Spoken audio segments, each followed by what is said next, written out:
Bismillahirrahmanirrahim. Assalamualaikum warahmatullahi wabarakatuh. Kami dari kelompok 7 ingin mempresentasikan tentang analisis isi. Yang pertama, menuju ke pengertian analisis isi. Analisis isi merupakan metode penelitian yang digunakan untuk mengetahui kecenderungan isi komunikasi. Berikut ini beberapa pengertian analisis isi berdasarkan pendapat dari beberapa ahli. Yang pertama dari Berelson dan Kerlinger. Yang pertama, analisis isi merupakan suatu metode untuk mempelajari dan menganalisis komunikasi secara sistematik, objektif, dan kuantitatif terhadap pesan yang tampak. Yang kedua, dari pendapat dari Krippendorff. Analisis isi adalah suatu teknik penelitian untuk membuat inferensi yang dapat direplikasi atau ditiru dan sahih datanya dengan memperhatikan konteksnya. Yang terakhir, pendapat dari Weber.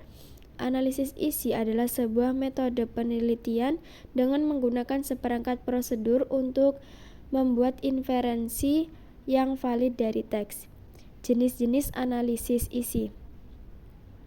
Berdasarkan pendekatan yang digunakan, analisis isi dibagi menjadi dua pendekatan, yaitu analisis isi kuantitatif dan analisis isi kualitatif.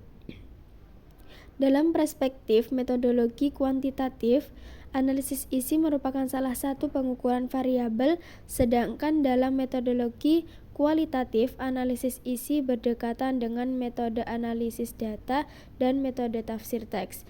Analisis isi yang kuantitatif lebih banyak digunakan oleh para peneliti ilmu sosial yang positivisme.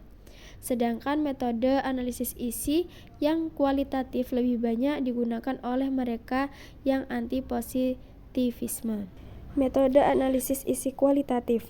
Yang pertama yakni analisis semiotik, yang kedua analisis wacana, dan yang terakhir yakni analisis hermeneutika. Analisis semiotik adalah ilmu tentang tanda. Istilah ini diambil dari kata Yunani semion yang berarti tanda. Tanda ada di mana-mana, bisa berupa kata, gambar, bunyi, struktur karya sastra, struktur film, struktur musik, dan sebagainya. Semiotik juga merupakan suatu ilmu yang mengkaji gejala kebudayaan dengan memahami makna tanda-tanda kehidupan. Semiotik sering digunakan sebagai sebuah pendekatan dalam analisis teks, baik verbal maupun non-verbal. Langsung saja kita ke contoh penelitian analisis dengan metode semiotika dalam bidang komunikasi. Adalah penelitian iklan sabun kecantikan yang dilakukan oleh Aquarin 2004. Ia mengambil sejumlah sampel iklan sabun mandi Lux yang dibintangi Tamara Bleszinski dan iklan sabun Giv yang dibintangi oleh Sophia Lajuba. Iklan ini dipilih karena menurut Aquarini, kedua model ini adalah wanita berdarah asing yang berkulit putih, dan Aquarini melihat bagaimana iklan yang menampilkan artis cantik ini menampilkan citra keunggulan kulit putih. Kulit putih dipresentasikan sebagai yang disukai, diinginkan, dan citra ideal perempuan.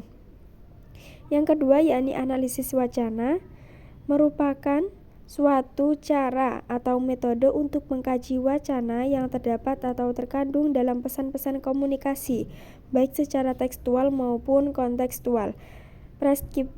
Preskripsi sederhana untuk memperlihatkan perbedaan keduanya kira-kira adalah bahwa analisis semiotika berupaya melihat aspek what and how dari teks, sementara analisis wacana cenderung kepada menjawab pertanyaan tentang how and why dari teks.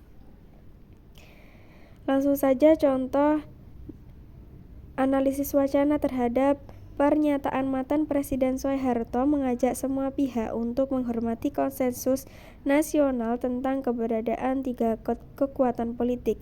Yang kedua, partai politik PDI, P3, dan Golkar.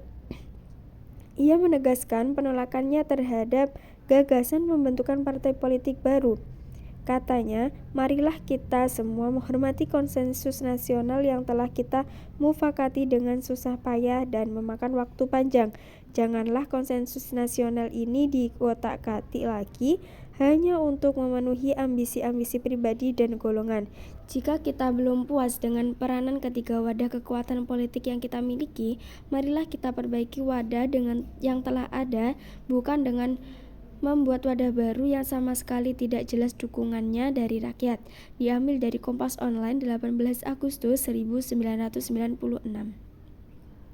Seorang peneliti bisa mengajukan beberapa pertanyaan dari pidato Soeharto di atas. Apakah konsensus dan mufakat memang nyata dan benar ada dengan mempertimbangkan keterwakilan rakyat, ataukah konsensus tersebut adalah konsensus semu? Melalui analisis wacana fenomenologis ini dapat diungkap apa kira-kira maksud Soeharto mengajak masyarakat untuk melestarikan konsep dua parpol Golkar dan untuk tidak berpikir membentuk partai baru. Yang ketiga yakni analisis hermeneutik.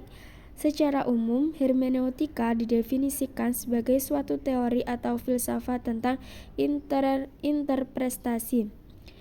interpretasi makna.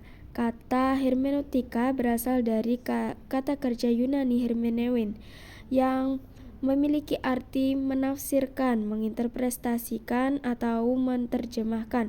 Pendekatan hermeneutik merupakan satu metode penafsiran yang berangkat dari analisa bahasa dan kemudian melangkah kepada analisa konteks untuk